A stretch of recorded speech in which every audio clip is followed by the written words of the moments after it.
नमस्कार। स्वागत है आप सभी का मेरे चैनल साहित्य निधि में। आज जो मैं कहानी आप सबके लिए लेकर आई हूँ वो है बांग्ला के महान साहित्यकार शरद चंद्र चट्टोपाध्याय जी की लिखी कहानी परेश। मजदूरों का वंश बड़ा है। गांव में उनकी बड़ी भारी इज्जत है। बड़े भाई गुरुचरण इस घर के कर्ता धर्ता हैं। केवल घर के ही क्यों, उन्हें अगर सारे गांव का कर्ता धर्ता कहा जाए तो अत्युक्ति ना होगी। बड़े आदमी तो और भी थे, पर इतनी श्रद्धा भक्ति का पात्र श्रीकुंजपुर में और कोई न था। अपने जीवन में बड़ी नौकरी उन्होंने नहीं की।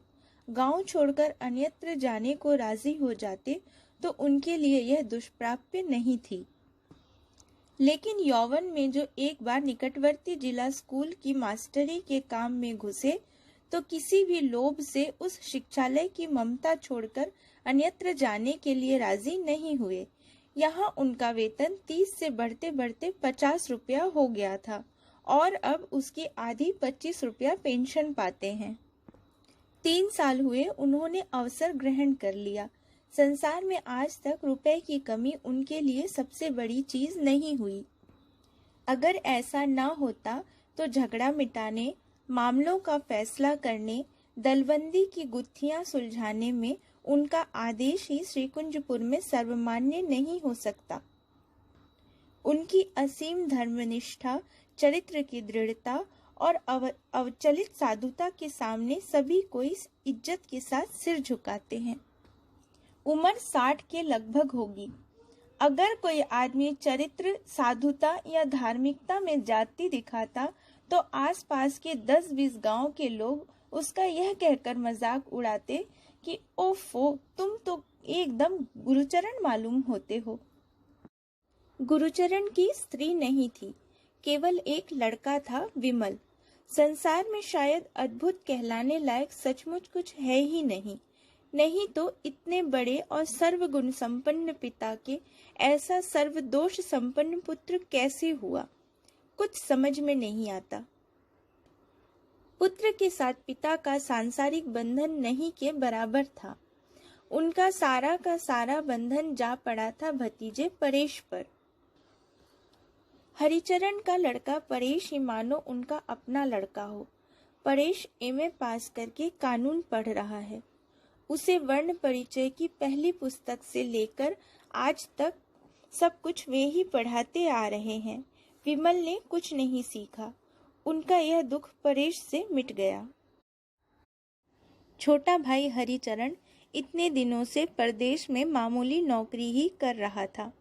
सहसा लड़ाई की बात न जाने कैसे वह बड़ा आदमी बन गया और नौकरी छोड़कर घर चला आया। लोगों को ऊंचे ब्याज पर रुपए उधार देने लगा। स्त्री के नाम से एक बगीचा खरीद लिया और भी 2-1 काम ऐसा किया जिससे उसके रुपए की गंध को 5-7 गांव के लोगों की नाक तक पहुंचते देर न लगी।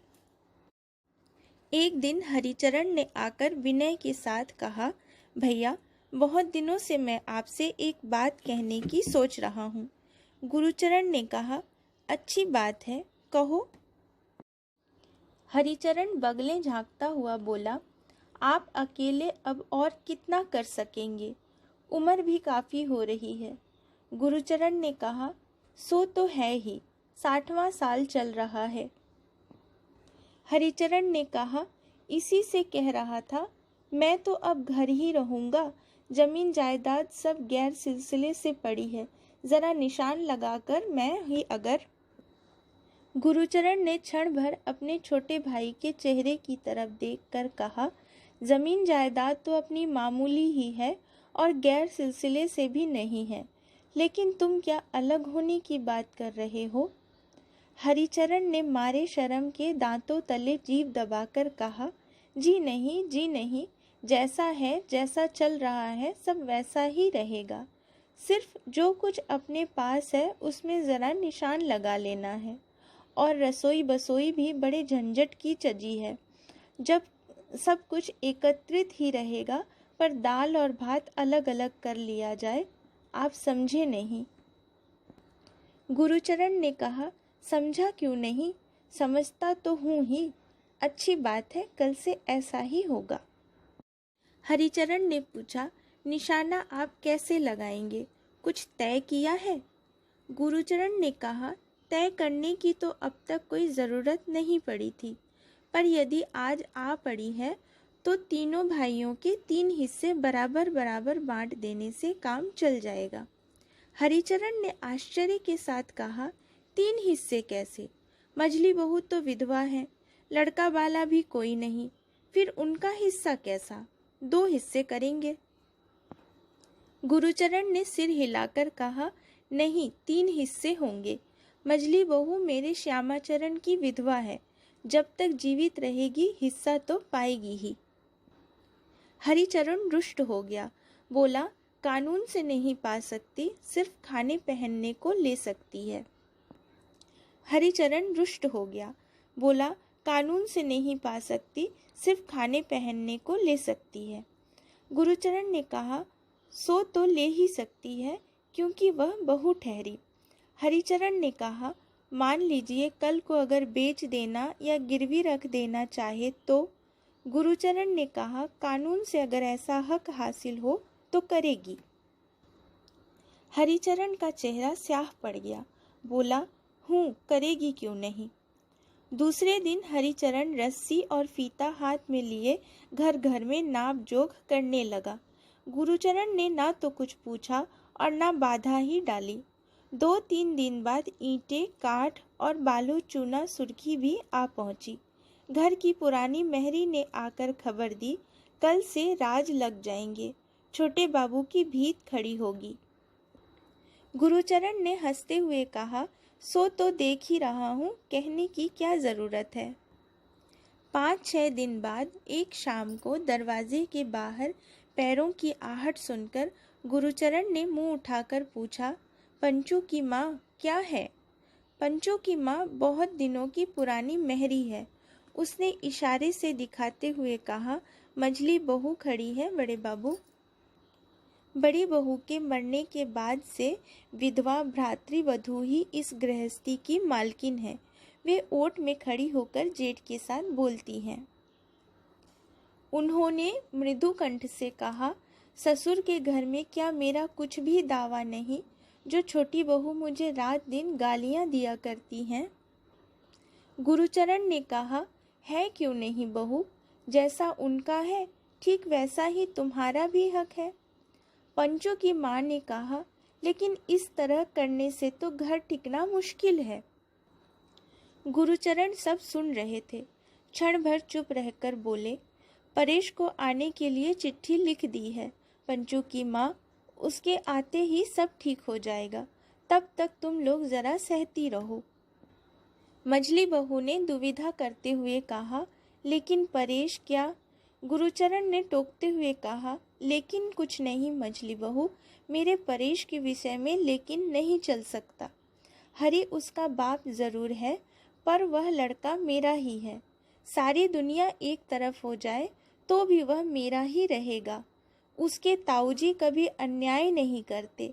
यह बात अगर वह न समझे तो समझो कि व्यर्थ ही मैंने इतने दिनों पराये लड़के को छाती से लगाकर आदमी बनाया। दासी ने कहा, इसमें क्या कहना है? उस साल माता निकली थी, तब तुम्हारे सिवा उसे यमराज के मुंह से और कौन छीन सकता था बड़े बाबू? तब कहाँ था छोटे बाबू और कहाँ उनकी सौतेली माँ? मारे डर के कोई उसके पास तक न फटकता था। अकेले ताऊजी ही थे, क्या रात और क्या दिन। मझली बहू ने कहा, परेश की माँ जीवित रहती तो शायद उससे भी इतना करते न बनता। गुरुचरण संकोच में पड़ गए। रहने दो बेटी ये सब बातें। उसके चले जाने पर वृद्ध गुरुचरण की आंखों के सामने मानो विमल और परेश दोनों पास पास खड़े हो गए। जंगल के बाहर अंधकारमय आकाश की तरफ देखकर उनके मुंह से एक दीर्घ निश्वास निकल पड़ा। उसके बाद मोटी बांस की लाठी उठाकर वे सरकारों के बैठक खाने में शतरंज खेलने चले गए। दूसरे दिन दोपहर को गुरुचरण रोटी खाने बैठे थे। मकान के उत्तर तरफ के बरामदे का कुछ हिस्सा घेर कर हरिचरण की रसोई का काम चल रहा था। वहां से तीक्ष्ण नारी कंठ से ऐसी ऐसी कड़वी बातें निकलती आ रही थी जिनका हदो हिसाब नहीं। उनके भोजन में काफी विघ्न हो रहा था, मगर उनमें जब सहसा पुरुष का मोटा गला आ मिला तब क्षण भर के लिए उनके कान खड़े हो गए और सुनकर सहसा वह उठ के खड़े हो गए। मझली बहू ओट में से हाय हाय कर उठी और पंचू की मां ने मारे क्रोध और क्षोभ के चीत्कार करके इस दुर्घटना को प्रकट कर दिया। आंगन में खड़े होकर गुरुचरण ने भाई को पुकार कर कहा, हरिचरण, औरतों की बातपुर में मैं ध्यान नहीं देना चाहता, पर तुम पुरुष होकर अगर विधवा बड़ी भौजाई का इस तरह अपमान करोगे तो उसका फिर इस घर में रहना नहीं हो सकता। इस बात का किसी ने जवाब नहीं दिया, पर बाहर जाने के रास्ते में उन्हें छोटी बहू का परिचित तीक्ष्ण कंठ सुनाई दिया। वह मजाक उड़ाती हुई कह रही थी, इस तरह अपमान ना किया करो, कह देती हूँ, नहीं तो मझली बहू घर में ना रहेंगी, तब क्या होगा।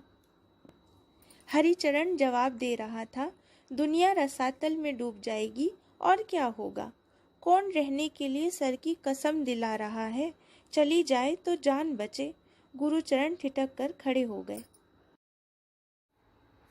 हेडमास्टर साहब की कन्या के विवाह में शामिल होने के लिए गुरुचरण कृष्णनगर को रवाना हो रहे थे।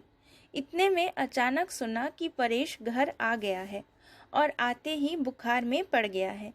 वे घबराए हुए परेश के कमरे में घुस रहे थे कि सामने छोटे भाई को देखकर पूछ उठे, परेश को बुखार आ गया है क्या? हरिचरण हूँ कहकर चला गया। छोटी बहू की मायके की नौकरानी ने सामने रास्ता रोककर कहा, आप भीतर मत जाइए। ना जाऊं? क्यों? भीतर दीदी जी बैठी हैं, उन्हें जरा हट जाने को कह देना। नौकरानी ने कहा, हट कहाँ जाएंगी, लड़के के माथे पर हाथ फेर रही हैं, कहकर वह अपने काम से चली गई। गुरुचरण स्वप्नाच्छन्न की भांति क्षण भर खड़े रहे, फिर परेश को पुकार कर बोले, परेश, कैसी तबीयत है बेटा? भीतर से इस व्याकुल प्रश्न का कोई जवाब न आया, मगर नौकरानी ने कहीं से जवाब दिया, भैया जी को बुखार है, सुन तो लिया। गुरुचरण स्तब्ध होकर 2-3 मिनट तक वहीं खड़े रहे, फिर धीरे से बाहर चले आए और किसी से कोई बात ना करके सीधे रेलवे स्टेशन की तरफ रवाना हो गए। वहां ब्याह की धूम में किसी ने कुछ ध्यान नहीं दिया, परंतु कामकाज निपट जाने पर उनके बहुत दिनों के मित्र हेडमास्टर साहब ने एकांत में ले जाकर उनसे पूछा, क्या बात है गुरुचरण, सुना है हरिचरण तुम्हारे पीछे पड़ा है। गुरुचरण ने अन्यमनस्क की भांति कहा, हरिचरण, नहीं तो क्या जी, हरिचरण की शैतानी का हाल तो सभी सुन चुके हैं। गुरुचरण को सहसा सब बातें याद आ गई। बोले, हाँ, जमीन जायदाद के बारे में हरिचरण कुछ गड़बड़ी कर रहा है। उसकी बात के ढंग से हेडमास्टर क्षुण्ण हुए। दोनों बचपन के निष्कपट मित्र हैं, फिर भी गुरुचरण भीतर की बात को उदासीनता के आवरण में छिपाना चाहते हैं। इस बात का ख्याल करके फिर उन्होंने कोई बात नहीं पूछी। गुरुचरण ने कृष्णनगर से वापस आकर देखा कि उनकी इन कई दिनों की अनुपस्थिति में मौका पाकर हरिचरण ने आंगन में जगह जगह गड्ढे खोद खाद कर ऐसा हाल कर रखा है कि कहीं पैर रखने को जगह नहीं। वे समझ गए कि वह अपनी मर्जी और सहूलियत के माफिक घर का बंटवारा करके बीच में दीवार खड़ी करेगा। उसके पास रुपया है, लिहाजा किसी और के मतामत की उसे जरूरत नहीं। वे अपने कमरे में जाकर कपड़े बदल रहे थे। इतने में मझली बहू को साथ लिए पंचू की मां आ खड़ी हुई। गुरुचरण समाचार पूछना चाहते थे कि वह अकस्मात अस्फुट आत्कंठ से रोने लगी और रोते रोते ही उसने बताया कि परसों सवेरे मझली बहू को छोटे बाब ने गर्दन पकड़कर धक्का देते हुए घर से बाहर निकाल दिया था और मैं मौजूद न होती तो शायद मार मार कर अधमरी कर डालते। घटना पूरी तरह से समझने में गुरुचरण को ज़्यादा देर न लगी। फिर भी वह मिट्टी के पतले की तरह निर्वाक और निस्पंद रहकर सहसा पूछ उठे, सचमुच ही क्या हरिचरण ने तुम्हारी देह को हाथ लगाया था बहुरानी? लगा सका बहू? थोड़ी देर बाद पूछा, जान पड़ता है तब परेश शायद खाट पर पड़ा होगा। पंचू की माँ ने कहा, उन्हें तो कुछ हुआ ही नहीं बड़े बाबू, अभी आज ही तो सवेरे की गाड़ी से कलकत्ता चले गए हैं। कुछ हुआ नहीं तो वह अपने बाप की करतूत जानकर गया है। पंचू ने कहा, हाँ सभी कुछ। गुरुचरण के पैरों के नीचे से जमीन खिसक गई। बोले, बहू रानी, इतने बड़े अपराध की सज़ा अगर उसे ना मिले तो इस घर में मेरा रहना उठ गया समझ लो। चलो अभी समय है, मैं गाड़ी लिए आता हूँ, तुम्हें अदालत चलकर नालिश करनी होगी। अदालत जाकर नालिश करने के नाम से मजली बहू चौंक पड़ी। गुरुचरण ने कहा, गृहस्थी की बहू बेटियों के लिए यह काम सम्मानजनक नहीं, ये मैं जानता हूँ, पर इतना बड़ा जबरदस्त अपमान अगर चुपचाप सह लोगी बेटी तो भगवान तुमसे नाराज हो जाएंगे। इससे ज़्यादा बात और मैं नहीं जानता। मजली बहू जमीन से उठकर खड़ी हो गई। बोली, आप पिता के समान हैं, मुझे जैसी आज्ञा देंगे मैं बिना किसी संकोच के उसका पालन करूंगी। हरिचरण के खिलाफ मुकदमा दायर हुआ। गुरुचरण ने अपनी पुराने जमाने की जंजीर बेचकर बड़े वकील की मोटी फीस दाखिल कर दी। निर्दिष्ट दिन को मामले की सुनवाई हुई। प्रतिवादी हरिचरण हाजिर हुआ, मगर वादिनी नहीं दिखाई दी। वकील ने न जाने क्या कहा सुना, हाकिम ने मुकदमा खारिज कर दिया। भीड़ में गुरुचरण की नज़र अचानक परेश पर पड़ी। तब वह मुंह फेरकर मंद मंद हंस रहा था। गुरुचरण ने घर आकर सुना कि मायके से किसी की जबरदस्त बीमारी की खबर पाकर मजली बहू बगैर नहाए धोए यूं ही गाड़ी बुलवाकर वहां चली गई है। पंचो की माँ हाथ पैर धोने को पानी देने आई और सहसा रोकर कहने लगी, रात भी झूठी दिन भी झूठा, तुम और कहीं चले जाओ बड़े बाबू, इस पापी संसार में तुम्हारे रहने की जगह नहीं है। ढोल आए, नगाड़े आए, मजीरा आए। मुकदमा जीत जाने की खुशी में हरिचरण के घर शुभचंडी की पूजा के ऐसे बाजे बजे कि सारा गांव उथल पुथल हो उठा। दो भागों में विभक्त पैतृक मकान के एक हिस्से में रहा हरिचरण का परिवार और दूसरे हिस्से में रहे गुरुचरण और उनकी बहुत दिनों की पुरानी दासी पंचू की माँ। दूसरे दिन सवेरे पंचू की माँ ने आकर कहा, रसोई का सब सामान जुटा दिया है बड़े बाबू। रसोई का? ओ हाँ ठीक है, चलो मैं आया। कहकर गुरुचरण उठना ही चाहते थे कि दासी ने कहा, कोई जल्दी नहीं है बड़े बाबू, जरा दिन चढ़ने दीजिए, बल्कि आप गंगा स्नान कर आइए। अच्छी बात है, जाता हूँ। कहकर गुरुचरण पलक मारते ही गंगा स्नान के लिए जाने को तैयार हो उठ खड़े हुए। उनके काम या बात में कहीं कुछ भी असंगति नहीं थी। फिर भी पंचू की माँ को न जाने कैसा बुरा सा मालूम हुआ। उसे बार बार यही ख्याल आने लगा, मानो ये पहले के वे बड़े बाबू नहीं रहे। पंचू की माँ भीतर जाकर चिल्ला चिल्ला कर कहने लगी, कभी भला ना होगा, हरगिज भला ना होगा, इसकी सज़ा भगवान देंगे ही देंगे।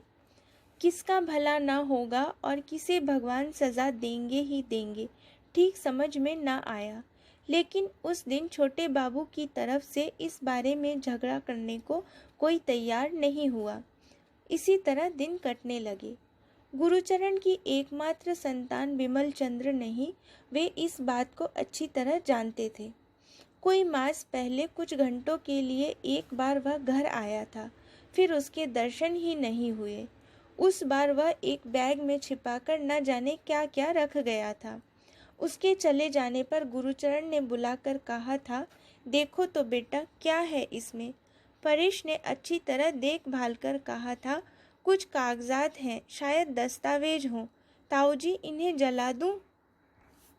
गुरुचरण ने कहा था, अगर ज़रूरी हुए तो।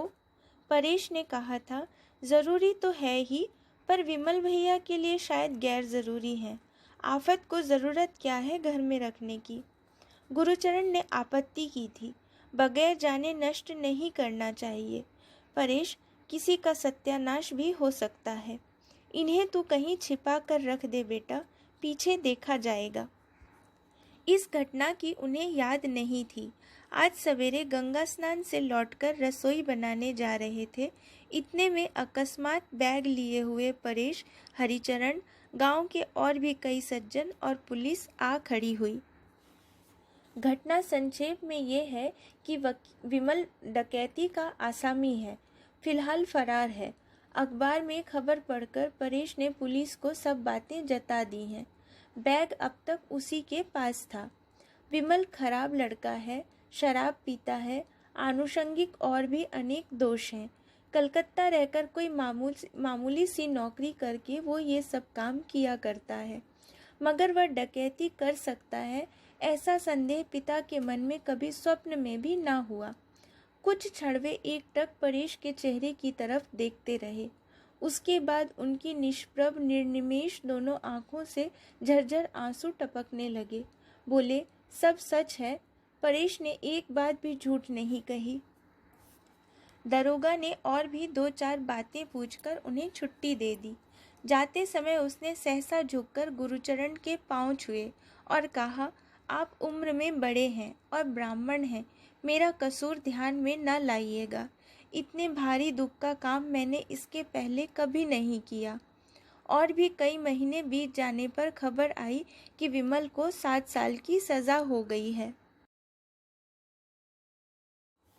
फिर ढोल नगाड़े और मजीरा बजाकर समारोह के साथ शुभचंडी की पूजा की तैयारियां होने लगी। परेश ने कहा, बापूजी ये सब रहने दो। क्यों? परेश ने कहा, ये मुझसे सहन नहीं होगा। बाप ने कहा, अच्छी बात है, सहन ना कर सको तो आज का दिन कलकत्ता जाकर घूम फिर कर बिता आओ। जगन्माता की पूजा में धर्म कर्म में बाधा मत डालो। कहना न होगा कि धर्म कर्म में कोई बाधा नहीं आई। 10 दिन बाद एक दिन सवेरे गुरुचरण के घर की तरफ अकस्मात शोरगुल और चीख चिल्लाहट सुनाई दी और कुछ देर बाद ग्वालिन रोती हुई आ खड़ी हुई। उसकी नाक से खून बह रहा था। हरिचरण ने घबराहट के साथ पूछा, खून कैसे आ गया मोक्षदा? बात क्या है? रोने की आवाज़ सुनकर घर के सभी आ पहुँचे।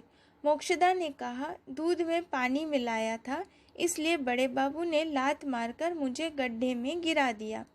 हरिचरण ने कहा, किसने किसने? हट। परेश ने कहा, ताऊ जी ने। झूठ बोलती है। छोटी बहू ने कहा, जेठ जी औरतों की देह से हाथ लगाएंगे। तू क्या सपना देख रही है दूध वाली? उसने अपनी देह पर कीच मिट्टी दिखाते हुए देवी देवताओं की कसम खाकर कहा कि सच्ची बात है। इंजेक्शन की कृपा से दीवार का उठना तो बंद हो गया था, पर आंगन के गड्ढे सब ज्यों के त्यों बने हुए थे, मूंदे नहीं गए थे।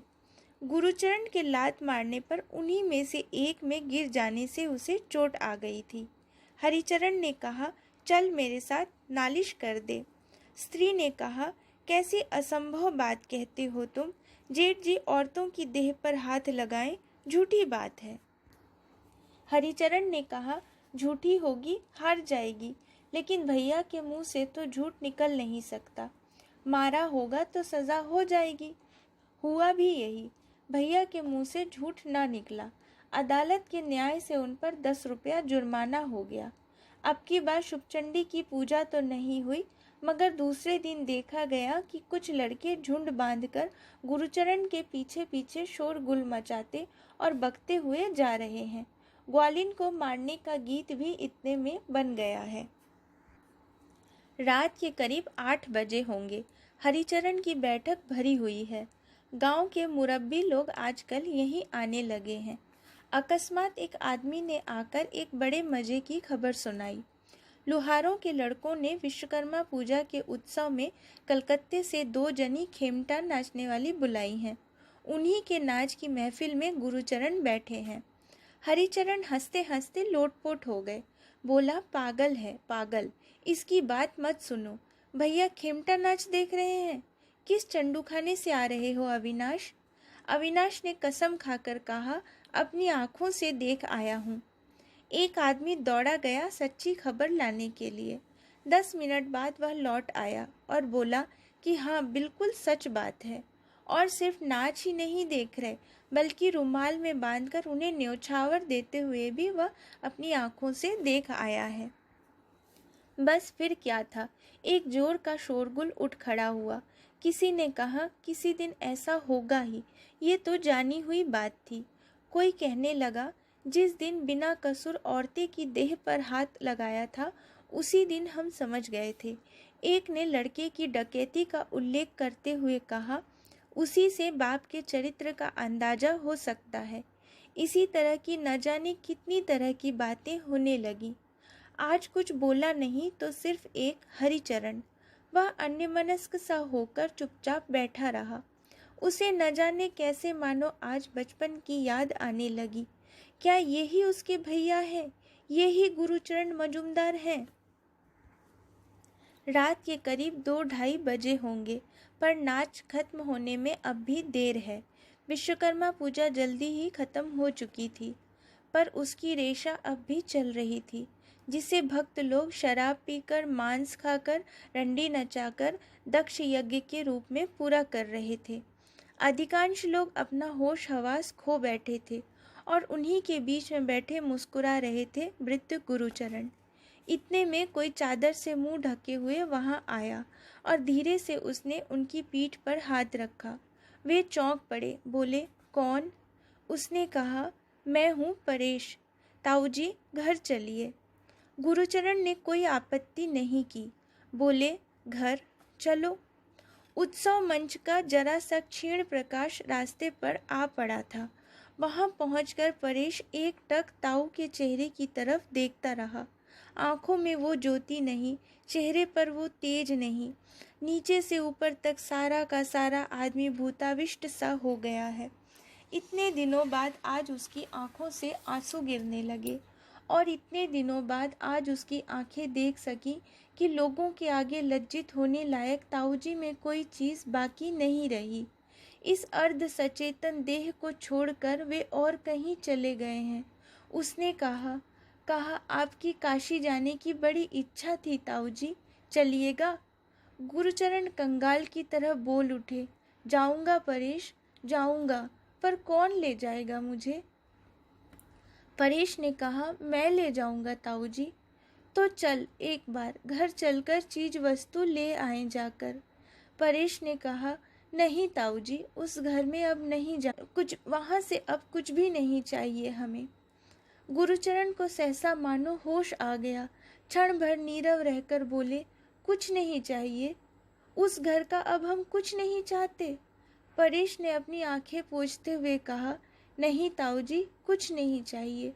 उन चीज़ों को लेने वाले और बहुत लोग हैं वहाँ, चलिए।